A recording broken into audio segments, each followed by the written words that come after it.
ഒരു ക്യൂട്ട് ഫാമിലീനെയാണ് കേട്ടോ. അപ്പനും അമ്മയും മൂത്ത മകനും രണ്ടാമത്തെ മകനും അടങ്ങിയ ഒരു കൊച്ചു ഫാമിലിയാണ് കേട്ടോ. ഇവിടെ നിങ്ങളുടെ മുന്നിൽ പരിചയപ്പെടുത്തുന്നത് എന്ത് സ്നേഹമാണെന്ന് നോക്കിക്കേ. ഭാര്യയും ഭർത്താവും മക്കൾക്കൊക്കെ പാലും കൊടുത്ത് നിൽക്കുകയാണ്. അപ്പം ഒന്ന് മൂത്തതാണ്, ഒന്ന് രണ്ടാമത്തെ കൊച്ചാണ് കേട്ടോ. പിന്നെ വീട്ടിലെ പോലെ അതേ സ്ഥിതിയിൽ മഴയൊക്കെ ആയപ്പം എവിടെയോ അവൾ പോയിട്ട് തിരിച്ച് വന്നപ്പോൾ ലേറ്റായി. കെട്ടിയവനിങ്ങനെ ദേഷ്യത്തോടെ നോക്കുകയാണ്. മുരണ്ടൊക്കെ കേൾപ്പിച്ചപ്പോഴേക്കും അവൾ പതുങ്ങി പെരക്കകത്ത് കയറി പോവാണേ. അനങ്ങാതെ കയറി പോവാ. അപ്പോൾ അവനങ്ങോട്ട് അവളുടെ പോക്കൊക്കെ ഇങ്ങനെ നോക്കാം, നീ എവിടം വരെ പോകും എന്നുള്ളത്. അപ്പോൾ അവൾ പതുങ്ങി പെരകത്തേക്ക് കയറിപ്പോയി.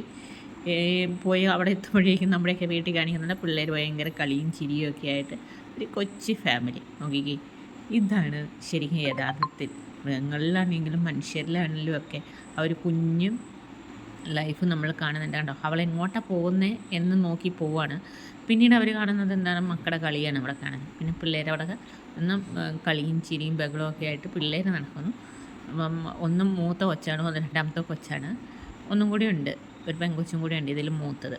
അപ്പം 3 മക്കളാണ് അവർക്ക്. അവരുടെ ആ 3 മക്കളിൽ കിടന്ന് കളിയോട് കളിയാണ്. എന്ത് രസമാണെന്ന് നോക്കിക്കല്ലേ, ഭയങ്കര ഭംഗിയാണ്. അപ്പം ഇത് തന്നെ നമ്മുടെ ഫാമിലി ലൈഫിലും മനുഷ്യരിലാണേലും മൃഗങ്ങളിലാണേലും ഇത്തരമൊരു ലൈഫ് അത് അവരും എൻജോയ് ചെയ്യാൻ എൻ്റർടൈൻമെൻറ്റാണ്. അപ്പം നോക്കിക്കേ, ഒരു ഫാമിലി കെയറിങ് ആണ് മൃഗങ്ങളിലാണേലും മനുഷ്യരിലാണേലും നടക്കുന്നത്. അപ്പോൾ ഇതൊക്കെ നമുക്ക് കണ്ടുപിടിക്കാൻ ഒരുപാട് അവസരമുണ്ട്. പക്ഷേ ഇതൊരു ക്യൂട്ട് ഫാമിലിയാണ് അല്ലേ. എന്ത് രസമാണ് പൂച്ചകളുടെ ഈ കളിയും ചിരിയും ബഹളവും ഒക്കെ.